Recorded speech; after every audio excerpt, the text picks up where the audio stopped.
नमस्कार मित्रों। आज चिंतन में बिना गुरु के ज्ञान नहीं।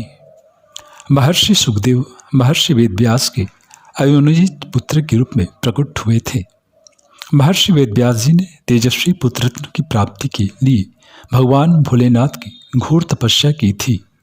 उनकी तपस्या से प्रसन्न होकर भोलेनाथ ने उन्हें तेजस्वी पुत्र प्राप्त होने का वरदान दिया था और उसी वरदान के परिणाम स्वरूप ही श्री सुखदेव जी श्री वेदव्यास जी के पुत्र के रूप में प्रकट हुए थे। कहते हैं कि जब श्री सुखदेव जी का जन्म हुआ था तो उनके शरीर से दिव्य व निर्मल ज्योति निकल रही थी। उपनयन संस्कार हो जाने के बाद श्री सुखदेव जी ब्रह्मचारी के रूप में तपस्या करने लगे। ज्ञान और वैराग्य की प्रतिमूर्ति श्री सुखदेव जी की अर्थ और काम के प्रति कोई आसक्ति थी ही नहीं। वे सिर्फ मोक्ष का ही चिंतन किया करते थे। एक दिन उन्होंने अपने ब्रह्मज्ञानी पिता से मोक्ष के विषय में कई प्रश्न किए।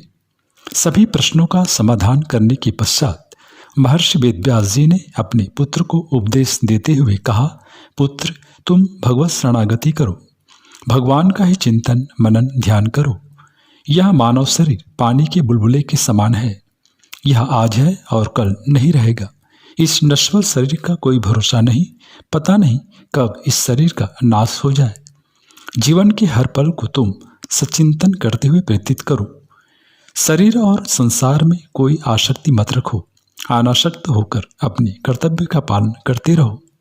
वे आगे बोले, पुत्र, संसार में सही माने में वे ही सुखी हैं जिन्होंने भगवान का आश्रय ग्रहण कर भगवत प्राप्ति की है, परम तत्व की उपलब्धि की है। हाँ, जीवन में तुम कभी भी कुसंग में मत पड़ना। तुम सत्संग में रहकर सदैव अपने परम लक्ष्य को याद रखना और उसकी प्राप्ति के लिए अपने तन मन आत्मा को पूरी तरह लगाए रखना। वीरता के साथ काम क्रोध मोह लोभ आदि शत्रुओं से बचे रहना और अपने मार्ग से कभी भी विचलित नहीं होना। परमात्मा सदैव तुम्हारे लिए सहायक हैं। परमात्मा तुम्हारी शुभेच्छा और सच्चाई को जानते हैं। वे ही कठिनाई में सदैव तुम्हारी रक्षा करेंगे। फिर वेदव्यास जी बोले, पुत्र, तुम मिथिला नरेश जनक के पास जाओ और उनका सत्संग प्राप्त करो। उनका सत्संग परम तत्व की प्राप्ति में तुम्हारे लिए अवश्य ही सहायक होगा।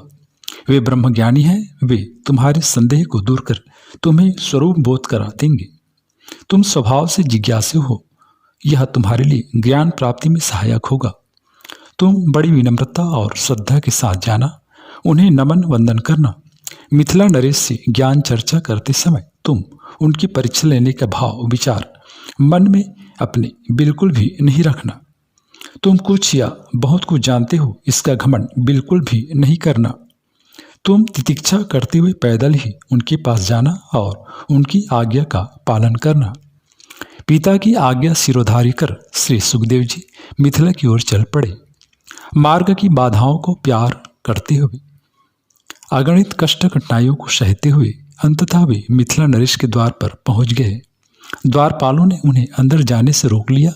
द्वार पर रोक दिए जाने के बाद भी उनके मनोभाव में कोई बदलाव नहीं हुआ।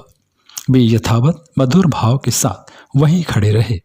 उनके चेहरे के दिव्य आभा को और तिरस्कार किए जाने पर भी उनकी पूर्वत प्रफुल्लित भावदशा को देखकर एक द्वारपाल उनके पास आया, उन्हें नमन वंदन किया और उन्हें बड़े आदर सत्कार के साथ राजमहल के अंदर ले गया। वहां एक मंत्री ने उन्हें एक ऐसे स्थान पर ठहराया जहां सुख भोग की अनेकों वस्तुएं उपलब्ध थी।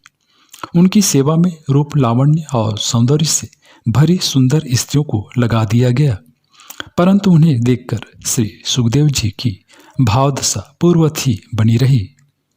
वे जरा भी विचलित नहीं हुए।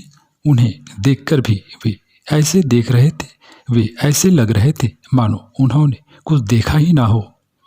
स्वभाव से ही विरक्त अनासक्त, सुख दुख और मान अपमान में भी एक से रहने वाले सुखदेव जी को राजमहल के सुख ऐश्वर्य भोग वैभव को देखकर भी कोई हर्ष नहीं हुआ। ब्रह्म चिंतन में संलग्न रहकर उन्होंने वहां एक दिन और एक रात्रि बिता दी। दूसरे दिन प्रातःकाल ही राजा जनक उनके पास आए और उनकी विधिवत पूजा अर्चना की। कुशल मंगल के पश्चात सुखदेव जी जनक जी को अपने आने का प्रयोजन बताया और उन्होंने जनक जी से ब्रह्मज्ञान मोक्ष आदि के संबंध में कई प्रश्न किए। जनक जी उनके विरक्त भाव व जिज्ञासा को जानकर आनंदित थे और सुखदेव जी की प्रशंसा करते हुए उन्होंने उपदेश स्वरूप कहा, बिना गुरु के ज्ञान नहीं होता और बिना ज्ञान के मोक्ष नहीं होता। संसार रूपी भावसागर को पार करने के लिए गुरु ही एकमात्र सहारा है। गुरु से ज्ञान पाकर ही शिष्य की अंतर्दृष्टि आत्मचक्षु आत्मदृष्टि खुलती है और उस दृष्टि से देखते ही उसे आत्मबोध स्वरूप बोध हो जाता है। फिर तो सभी मार्ग स्वयं ही समाप्त हो जाते हैं। लोक मर्यादा और कर्म मर्यादा का उच्छेद न हो, इसी के लिए वर्णाश्रम धर्म का सेवन आवश्यक कहा गया है। फिर इनके आश्रय से आगे बढ़ते चले, अनासक्त भाव से कर्तव्य पालन करते चले तो अंत में स्वतः ही शिष्य को साधक को पाप पुण्य शुभ अशुभ से परे की गति स्थिति प्राप्त हो जाती है। अंतःकरण की शुद्धि के लिए वर्णाश्रम धर्म की निस्संदेह बड़ी आवश्यकता है, पर सत्य यह भी है कि जिसे ब्रह्मचर्य आश्रम में ही आत्मतत्व परम तत्व स्वरूप बोध की उपलब्धि हो जाए, उसके लिए अन्य आश्रमों का कोई प्रयोजन रह ही नहीं जाता। अभ्यास के द्वारा शिष्य को साधक को पहले तामसिकता और राजसिकता का त्याग करना चाहिए और सात्विकता का आश्रय लेना चाहिए। फिर सात्विकता से भी अनासक्त होकर उससे परे हो जाना चाहिए। यही साधना का सच्चा स्वरूप है। जो पुरुष शिष्य साधक सभी प्राणियों में अपनी ही आत्मा को देखते हैं और अपनी ही आत्मा में सभी प्राणियों को देखते हैं, वे पाप पुण्य से परे हो जाते हैं, निर्लिप्त हो जाते हैं। वे शुभ शुभ दुख हर्ष विषाद मान अपमान राग द्वेष सबसे परे हो जाते हैं और मुक्त हो जाते हैं। वे मोक्ष मुक्ति और परम तत्व की प्राप्ति के अधिकारी हो जाते हैं। वे अभय और निर्भय हो जाते हैं, जिसे किसी का भय नहीं, जिससे किसी को भय नहीं, जिसे न राग है न द्वेष है, वही ब्रह्म ज्ञान संपन्न है। जब जीव मन वाणी और कर्म से किसी का अनिष्ट नहीं करता और काम क्रोध मोह लोभ राग द्वेष ईर्ष्या आदि विकारों से मुक्त हो जाता है, सुख दुख हानि लाभ जीवन मरण शीत उष्ण निंदा स्तुति आदि द्वंद्वों में भी समान दृष्टि समान भाव में रहता है, वह आत्मज्ञान संपन्न हो जाता है। अंत में राजा जनक बोले, वत्स सुखदेव, ये सभी बातें तथा समस्त सद्गुण तुम में प्रत्यक्ष दिख रहे हैं।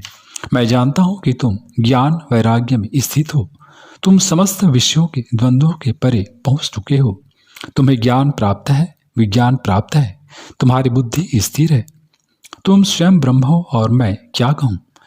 मित्रों, इस प्रकार राजा जनक के उपदेश पाकर सुखदेव जी को बड़ा ही आह्लाद और आनंद हुआ और राजा जनक को सादर श्रद्धापूर्वक नमन करते हुए उनसे विदा लेकर वे हिमालय पर अपने पिता व्यास जी के आश्रम पर लौट आए। अपने पुत्र को देखकर महर्षि वेदव्यास जी को भी बड़ा आनंद हुआ।